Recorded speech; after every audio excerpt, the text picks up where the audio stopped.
இதுதான் நான் எதிர்பார்த்தேன். 22ஆம் தேதி அங்கே அட்டாக் ஆச்சு. 23ஆம் தேதி நான் போட்ட பதிவில் நான் இதை தான் சொல்லியிருந்தேன். சடன்லி இது வந்து இராணுவத்திற்கு மாறிடும், அதாவது மொத்த அதிகாரம் இராணுவத்துக்கு மாறிடும்னு நான் சொல்லியிருந்தேன். அதில் முக்கியமாக நீங்கள் ஒன்று பார்க்கணும். 22ஆம் தேதி ராத்திரி ஒரு மீட்டிங் நடக்கிறது. அதில் வந்து ஷஹபாஸ் ஷரீஃப் தான் பிரைம் மினிஸ்டராக அந்த மீட்டிங்கை கால் ஃபார் பண்ணுறாரு. இந்த மாதிரி இந்தியாவில் ஒரு பெரிய பிரச்சனை ஆகிட்டு இருக்கு. நரேந்திர மோடி ஆல்ரெடி சொல்லிட்டாரு, பயங்கரமான தாக்குதல், கற்பனைக்கு எட்டாத அளவுக்கு தாக்குதல் அப்படின்னு சொல்லியிருக்கிறாரு. அப்படின்னு உடனே அவங்க அவசர கூட்டம் போடுறாங்க. அதில் இராணுவ தளபதிகள், இந்த ISI-காரங்க, மற்ற உளவுத்துறை அதிகாரிகள்லாம் உட்காந்துருக்கும் போது அதில் நீங்கள் பார்க்கணும், அசீம் முனீர் அப்படிங்கிற அந்த இராணுவ தளபதி கையில் ஒரு நோட் பேடை வச்சுக்கிட்டு, பென்சில் வச்சுக்கிட்டு நோட்ஸ் எடுத்துக்கிறாரு. ஷஹபாஸ் ஷரீஃப் பிரதம மந்திரி பேசுகிறத notes எடுத்துக்கிறாரு.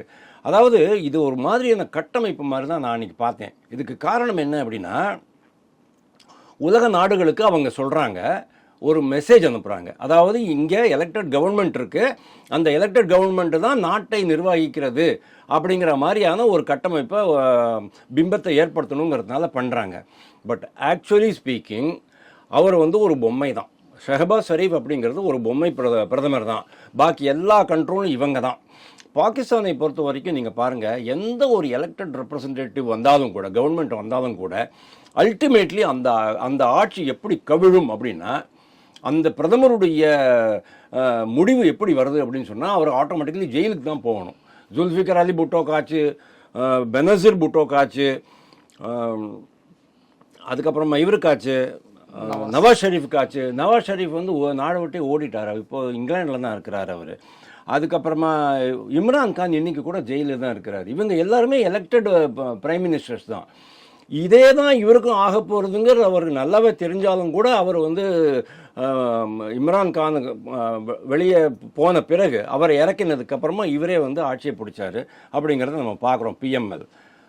PML Nawaz Sharif, PMLN அப்படிம்பாங்க அதை, பாகிஸ்தான் முஸ்லீம் லீக் என் நவாஸ் ஷெரீஃப். ஸோ இதுதான் அவங்களுக்கு ஆகக்கூடிய ஒரு சமாச்சாரம்.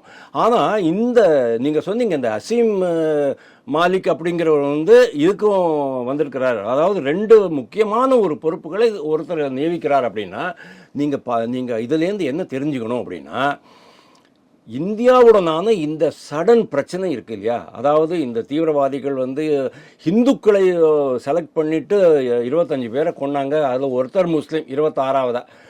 இந்த விஷயம் ரொம்ப மிகப்பெரிய ஆபத்தாக அவர்கள் பார்க்கிறார்கள். அதாவது அவங்க என்னதான் வந்து நாங்கள் பதிலடி கொடுப்போம், அப்படி இருக்கோம், எங்கள்கிட்ட அணு ஆயுதம் இருக்குது அப்படின்னு சொன்னாலும் கூட, எச்சரிக்கை மிரட்டல்கள் கொடுத்தாலும் கூட, அவங்க இதை ரொம்ப மிகப்பெரிய உள்நாட்டு வெளிநாட்டு ஆபத்தாக தான் அவங்க பார்க்குறாங்க அப்படிங்கிறத நம்ம பார்க்கணும். ஆல்ரெடி இவங்க நம்ம நாட்டில் வந்து பாகிஸ்தானை ஐசோலேட் பண்ணியாச்சு. பாகிஸ்தானை சஃபோகேட் பண்ணுறதுக்கு என்னென்ன பண்ணணும்? சஃபோகேட் பண்ணுறதுன்னு சொன்னால், அவங்களுக்கு உள்ளுக்குள்ளே இருக்கிற இந்த பொருளாதாரத்தை டோட்டலாக முறிக்கணும், மக்களுக்கு ஒன்றும் கிடைக்காம பண்ணணும். அதுக்கு தான் நம்ம வந்து இப்போ தண்ணி, சிந்து நதியில் நீர் போகிறத நம்ம வந்து ஸ்டாப் பண்ணுறோம். அதே மாதிரி மற்ற நதிகள், அதாவது சிந்து நதிகளில் போய் ஜாயின் ஆகிற, இந்தியாவில் உற்பத்தியாகி சிந்து நதியில் இணைகிற மற்ற நதிகளுடைய நீரையும் நம்ம வந்து ஸ்டாப் பண்ணிடுறோம். இப்போ திடீர்னு நம்ம ஜீலமில் தண்ணி விட்டுட்டோம்னு சொன்னால், அது வந்து டைரெக்டாக பஞ்சாபில் மட்டும்தான் போகுமே தவிர சிந்துக்கு போகாது. சிந்துக்கு மேலே வடக்கு பகுதிகளுக்கு தான் தண்ணி போகாமல் போயிடும். கிட்டத்தட்ட 80% விவசாயம் பாதிக்கப்படும் அப்படின்னு சொல்கிறாங்க. 33% அவங்களுடைய ஹைட்ரோ எலக்ட்ரிக் ஜெனரேஷன் கெப்பாசிட்டி பாதிக்கப்படும் அப்படின்னு சொல்கிறாங்க. இது ஒன்று. அதே மாதிரி நம்ம கப்பல்கள்லாம் 400 கிலோமீட்டர், கராச்சியிலேருந்து 400 கிலோமீட்டர் தெற்கே அந்த நீர்வழி தடத்தை நிறுத்தி வச்சுட்டு இருக்கிறாங்க. இவங்களை தாண்டி எந்த ஒரு கப்பலும் அந்த பக்கம் போக முடியாது. சப்ளை பண்ணுறதுக்கு எந்த ஒரு கப்பலும் பாகிஸ்தான் துறைமுகத்திலேருந்து வெளியில் ஏற முடியாது. அந்த மாதிரி நம்ம வந்து கராச்சி துறைமுகத்தை சோக் பண்ணுறோம். இன்னொன்று முக்கியமாக நம்ம பண்ண போகிறது எலக்ட்ரானிக் ஹேக்கிங். அதாவது அவங்களுடைய சிஸ்டம்ஸ் அண்ட் ப்ரொசீஜர்ஸ் இருக்குது இல்லையா, ஏர்போர்ட்லேயோ இல்லைன்னா இதுலேயோ ஹார்பர்லேயோ அல்லது வேறு ஏதாவது ஸ்டாக் எக்ஸ்சேஞ்சிலேயோ, இது எல்லாத்தையுமே ஹேக்கிங் பண்ணுற அந்த ஒரு, அதாவது மொத்தமாக ஸ்தம்பிச்சு போயிடும். ஏன்னா எல்லாமே எலக்ட்ரானிக்கலி கண்ட்ரோல்டு அப்படிங்கும்போது, டிஜிட்டலைஸ்டு அப்படிங்கும்போது, நம்ம அங்கே ஹேக் பண்ண ஆரம்பித்தோம் சொன்னால் அது எல்லாமே ஸ்டாண்ட் ஸ்டில் ஆகிடும், ஸ்தம்பிச்சு போயிடும்.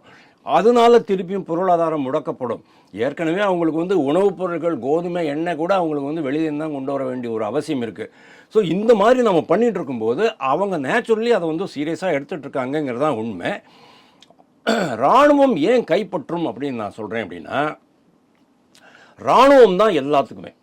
இன்றைக்கி வந்து பாகிஸ்தானில் மாஜி இராணுவத்தினர், இன்றைய இராணுவத்தினர், இவங்க அவங்களுடைய ஒரு கோஆப்ரேட் ஒரு சொசைட்டி மாதிரி ஒன்று இருக்குது. அந்த சொசைட்டியில் தான் அந்த இராணுவத்தினருடைய அந்த அமைப்பு இருக்குது பார்த்தீங்களா, அந்த அமைப்பு தான் கீ எக்கனாமிக்கு ஃபேக்டர்ஸ் எல்லாம் கண்ட்ரோல் பண்ணுறாங்க. இவங்க கையில் தான் குடிநீர் விநியோகம் இருக்குது, இவங்க கையில் தான் உற்பத்தி இருக்குது, இவங்க கையில் தான் மற்ற சர்வீசஸ் எல்லாமே இருக்குது.